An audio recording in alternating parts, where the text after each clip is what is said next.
pueblos originarios tienen una visión de mundo relacionada con una región, las costumbres, creencias, educación y vivencia en comunidad. El Salvador estuvo habitado por pueblos cacaoperas, lencas, mayas, entre otros. Estos pueblos originarios fueron mestizados por la colonización española y con ello se pierde parte de la cultura aborigen. Amigo televidente, abordamos el tema los pueblos originarios y en este programa hacemos una aproximación de los procesos jurídicos y acciones que se hacen para mantener vigente esta cultura. Soy Dina Sandoval y le invito a que se quede con nosotros durante toda la transmisión.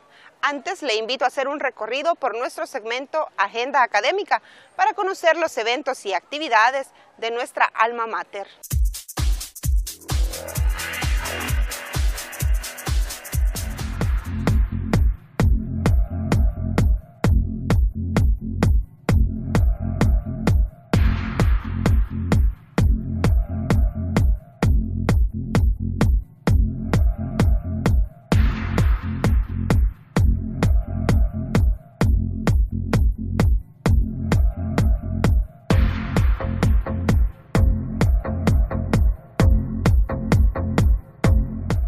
Se les identifique, que se les reconozca. La comunidad de los pueblos que todavía perviven en nuestro país. Somos todos aquellos que aceptamos la cosmovisión como pensamiento filosófico para forma de vivir en armonía con el universo.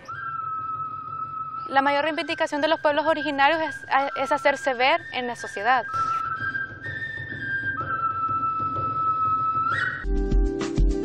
Dar es dar. Súmate al FAN.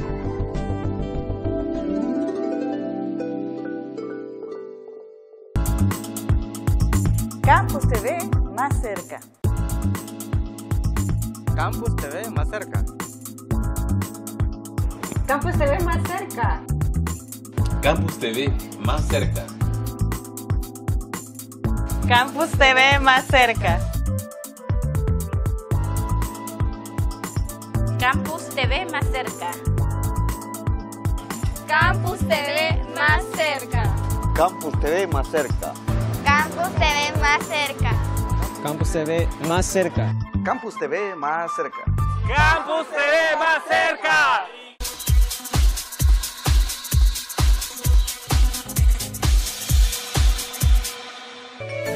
La Universidad de El Salvador mantiene un acercamiento con los pueblos originarios a través de investigaciones como la Oralitura del Salvador, que trata sobre la narrativa oral popular, y actividades como el Festival Yulcuicat, que se realiza desde hace 7 años en las instalaciones de la UES. En el reportaje que a continuación le presentamos, los especialistas hablan acerca de las reivindicaciones, la identidad cultural, el rol del Estado y la visibilización de los pueblos.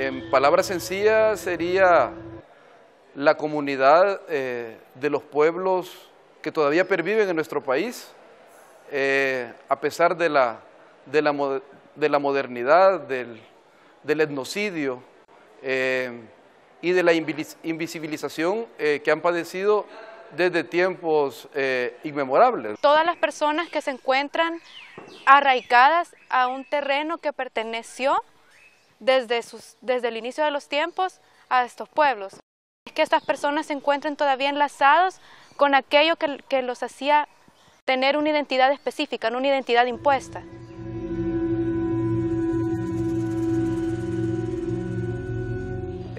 Somos todos aquellos que aceptamos la cosmovisión como pensamiento filosófico para forma de vivir en armonía con el universo.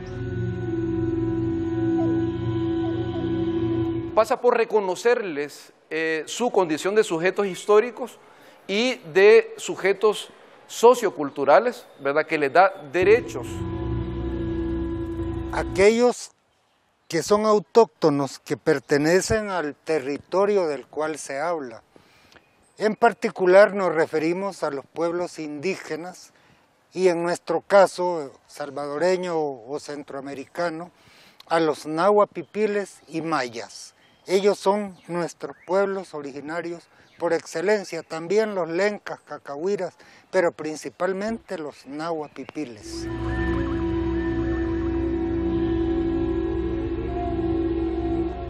Prácticamente se continúan viendo como elementos decorativos de la cultura salvadoreña, ¿verdad? Es decir, hay una mirada idílica o folclórica de ese sujeto histórico.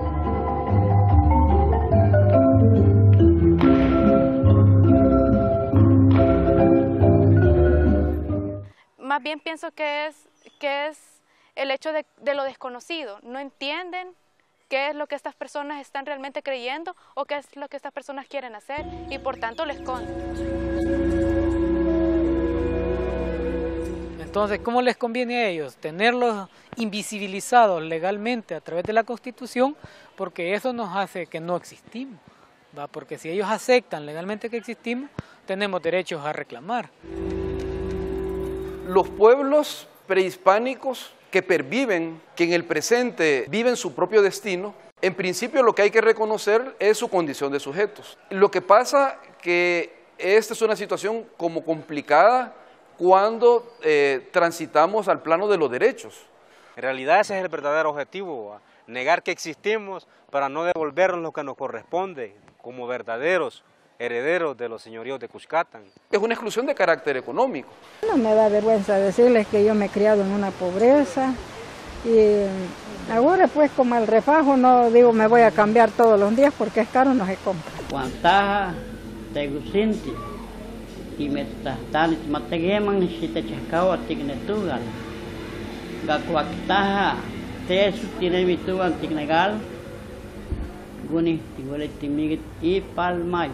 Usted Padre Maíz, damos gracias y te pedimos que nunca faltes en nuestras casas, porque el día que no tengamos que comerlo podemos morir de hambre. Pero también es una exclusión de carácter cultural, ¿verdad? Y comienza a verse, ahora sí, el indígena como parte del escenario cultural, ¿verdad? Como componente folclórico, ¿verdad? Y no como sujeto histórico. Entonces, la invisibilización obviamente que es hay una estrategia política de por medio, ¿verdad?, de no incluirlos, ¿verdad? Y pasa precisamente por esta situación traumática de los pueblos, porque al no reconocerles su condición de sujetos históricos, al mismo tiempo la clase dominante se adjudica la totalidad del poder, ¿verdad? Lo que hace el rico ahora es, y todo el tiempo lo ha hecho, verlo con desprecio a uno, verlo como cualquier baboso, por decirlo así.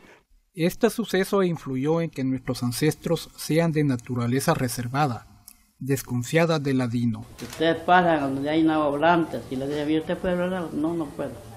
Ven a otra parte, ¿puede? No, yo no puedo. Eso lo mantienen hasta la vez. Si usted llegaba en una casa y le decía, por ejemplo, nosotros éramos pequeños, y como eran veredas, cuando iba llegando una persona desconocida, le decían, no, gajuni, te su nigishmati. Guni shigilwi gate su ninemi wan, ni uniminai wan shilwi gate su ninemi. ¿Qué es lo que nos decía? Le dije, mamá, viene una persona, ¿quién es? Es un hombre, ¿y quién es? No lo conocemos, es desconocido. Ah, pues, me voy a esconder y dígale que no estoy. A la cultura oficial y sobre todo al sistema capitalista de hegemonía norteamericana no le conviene reconocer las culturas autóctonas.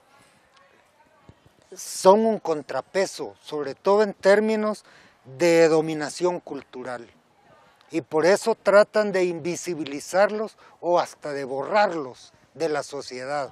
El diario de hoy resultó diciendo que ya hay que acabar con el náhuatl y con los caites y con todos los valores autóctonos, lo cual es una torpeza terrible, porque la ONU y en general las instituciones humanistas reivindican a los pueblos originarios como parte estricta e indispensable del sentido de identidad.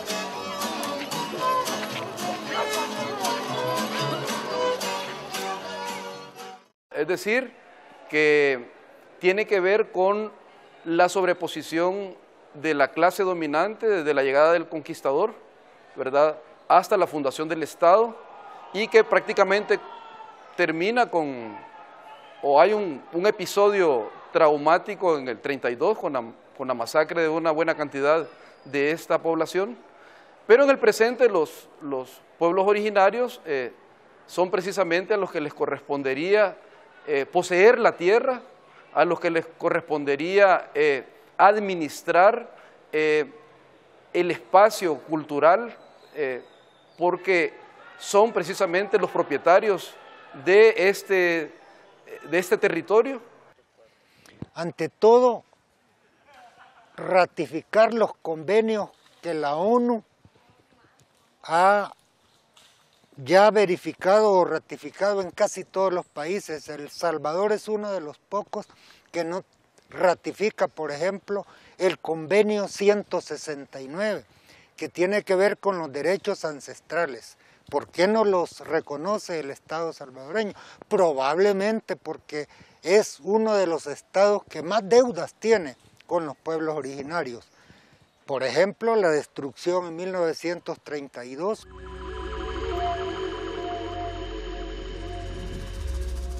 Quedaron muchas personas, niños sin papá, sin mamá, porque dice que aún esos días que oían que estaba orando, sacaban también hasta las mujeres para terminarlos también, que no podían hacer ninguna oración en los hogares.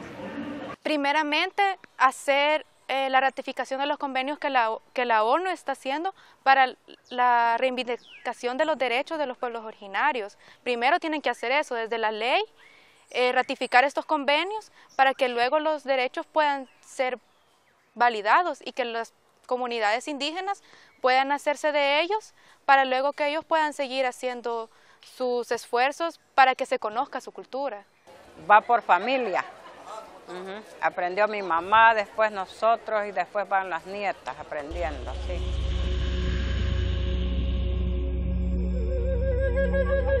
Si se ratifica el convenio, que es lo principal ahorita, ese sería el primer punto, ratificar.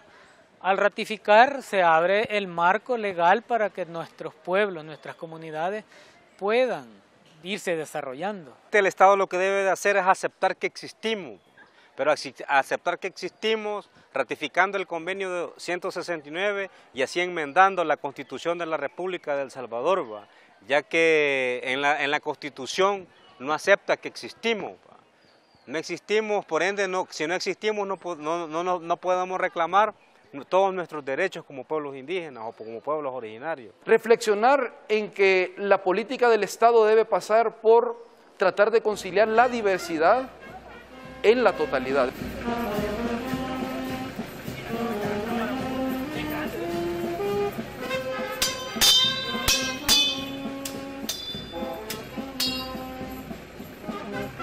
La mayor reivindicación de los pueblos originarios es hacerse ver en la sociedad. Pueden hacerlo a través de marchas, a través de pliegos de propuestas para la defensa de sus derechos. También los esfuerzos que estamos haciendo en la Universidad de El Salvador por tratar de traer de vuelta su cultura para el conocimiento de todos. Y creemos que la universidad ha abierto un camino muy amplio, muy promisorio, y que se debe caminar más en la relación con las comunidades indígenas. Ver a nuestros indígenas como el sector más necesitado de reivindicación, pero no solo eso, sino que tiene tesoros que hay que recuperar de cultura ancestral, sobre todo maya y náhuatl, pipil, tolteca.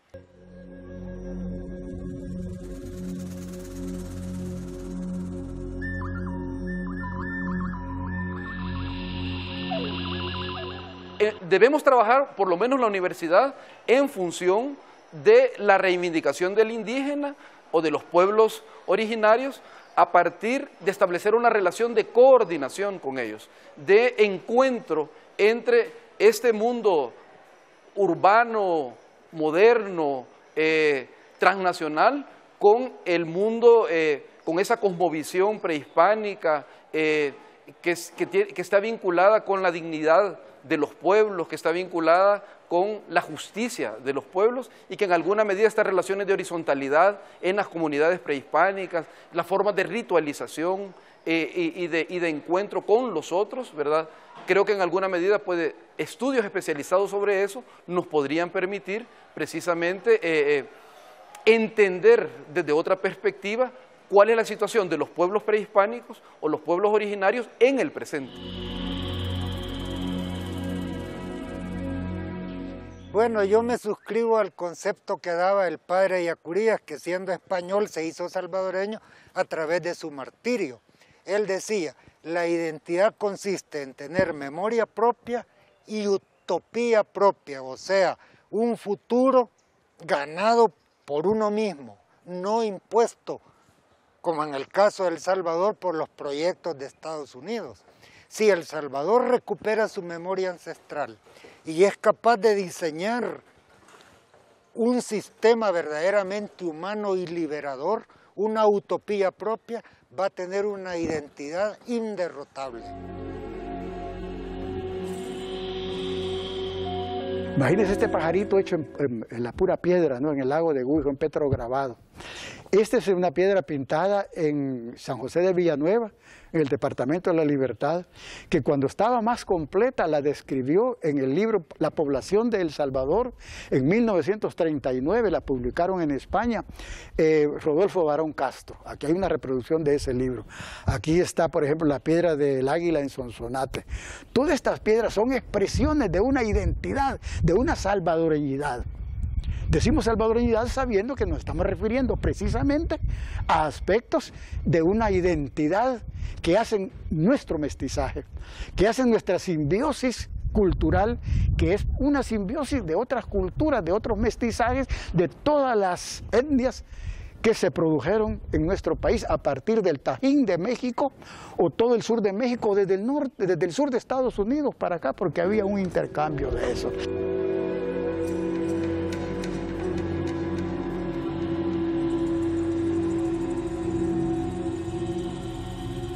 Bueno, nosotros tenemos también unos cuantos miles de años de nuestra cultura. Esa es nuestra identidad. Bueno, ahí están esos ejemplos. Mirarlos en sentido dialéctico, no en coloniaje.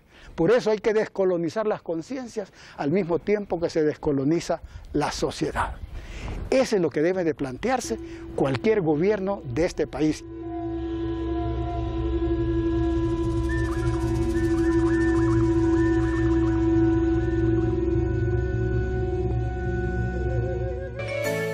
¿Sabía usted que la Universidad de El Salvador cuenta con un periódico digital? Y ahí usted puede conocer las diferentes actividades y los eventos que la Universidad de El Salvador realiza. Ingrese al www.eluniversitario.us.edu.sb y conozca de estas actividades.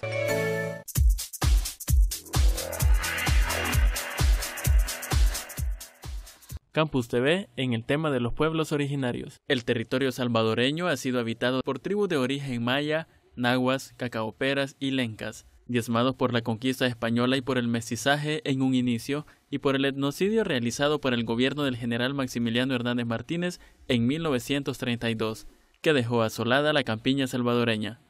Los integrantes de estos pueblos se han visto obligados a cambiar sus nombres, sus vestimentas y dejar de hablar su lengua natal, el náhuatl. Sus descendientes aún perviven en la zona oriental y centro-occidental del país.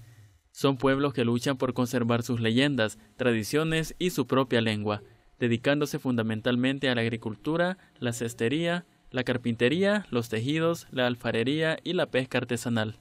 A pesar de la invisibilización a que son sometidos cotidianamente, han emprendido desde hace años una serie de acciones en la búsqueda de la reivindicación de sus derechos y la conservación de su identidad.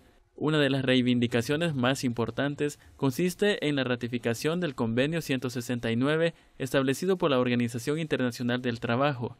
Dicho convenio es un instrumento jurídico internacional de carácter vinculante que se basa en los principios de no discriminación, reconocimiento a la cultura y otras características específicas de los pueblos indígenas y tribales, a través del proceso de consulta y la participación de los mismos que les permita decidir las prioridades para su desarrollo. Académicos y líderes de los pueblos originarios continúan demandando al gobierno salvadoreño que ratifique el convenio 169. Por su parte, el Alma Mater ha venido impulsando una serie de investigaciones en diferentes ramas de esa cultura, en coordinación con las organizaciones representativas de los pueblos originarios radicados en El Salvador. Desarrolla por 7º año consecutivo el Festival Yulcuicat, que ha trascendido los recintos del Alma Mater y se torna en una ventana de expresión de las reivindicaciones, tradiciones y costumbres. Dentro de su quehacer cotidiano, la Universidad de El Salvador imparte clases del idioma náhuatl, a la par del inglés, el francés y el japonés, como una forma de aportar al conocimiento y desarrollo cultural de los pueblos respectivos, hacia la libertad por la cultura.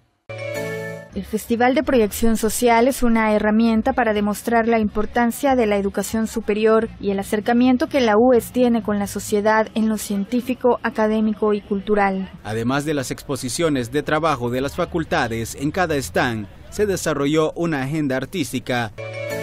Entre música de tambores, flautas y caracoles, se realizó el 7º Festival de Cultura Ancestral Indígena Yulcuicat, dedicado a la mujer indígena salvadoreña y en honor a la dirigente indígena Prudencia Ayala. El Festival Yulcuicat se realiza en la Universidad de El Salvador desde el año 2007, todo esto con el objetivo de conmemorar y visibilizar a las comunidades indígenas de El Salvador, entre ellas Santo Domingo de Guzmán, Nahuizalco, Izalco, Huayúa, Tacuba, Ataco y La Libertad. Estudiantes de 5º año de la carrera de Educación Física de la Universidad de El Salvador realizaron la primera Feria de Logros Académicos y Deportivos UES 2013 como parte de la Cátedra Especialidad Deportiva 2. El desarrollo de esta feria se enmarcó en la celebración del Día Universal de la Educación Física y Deporte, denominado por la Organización de las Naciones Unidas para la Educación, la Ciencia y la Cultura, por sus siglas en inglés UNESCO, y esto estuvo compuesto en 2 partes, lo académico y las actividades deportivas. La feria se desarrolló del 7 al 18 de octubre. Desde su fundación, la UES ha formado a la mayoría de científicos, políticos e intelectuales del país. Pese al limitado presupuesto que el Estado le otorga, la universidad no se detiene. El presupuesto de la Universidad de El Salvador está desfinanciado en 8.7 millones en salarios y en $832.000 en la parte de funcionamiento, lo que hace cerca de 9.5 millones de dólares, que es lo que estamos solicitando al Estado como un ajuste presupuestario para poder enfrentar la difícil situación de pago de salarios de su personal, tanto docente como administrativo. La Universidad de El Salvador sigue siendo la institución de educación superior con mayor desventaja en el área centroamericana, con una participación alrededor del 1.7% de lo que es el presupuesto nacional de la nación, siendo El Salvador el país en último lugar en Centroamérica con una asignación de esta categoría. En las actividades académicas que dan vida a este Centro Superior de Estudios, se desarrolla la agenda de trabajo a nivel de instituciones públicas, privadas, embajadas y centros culturales del país. Se ratifique el convenio 169 de la OIT, en la cual el gobierno de El Salvador reconoce la existencia de los pueblos originarios. Pasa por reconocerles su condición de sujetos históricos y de sujetos socioculturales, ¿verdad?, que les da derechos. El Estado lo primero que debe hacer es ratificar estos convenios, luego apoyarlos con insumos para que ellos puedan transmitir la cultura que ellos tienen. Dar es dar. Súmate al FAN.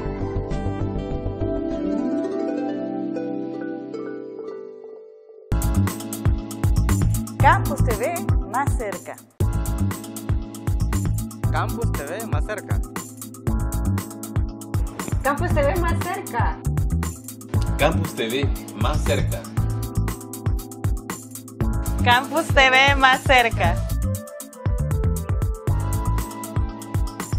Campus TV más cerca.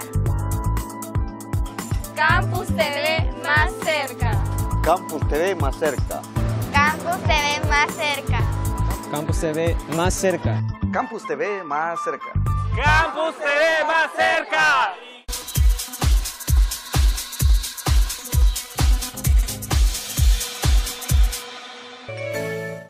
uno de los aspectos abordados en el tema de los pueblos originarios en la petición de ratificación del Convenio 169 establecido por la Organización Internacional del Trabajo. Dicho convenio es un instrumento jurídico internacional de carácter vinculante que se basa en los principios de no discriminación de los pueblos indígenas y tribales a través de los procesos de participación y consulta de los mismos que les permita decidir sus principales acciones para su desarrollo. Gracias por habernos acompañado. Esto fue Campus TV, hacia la libertad por la cultura.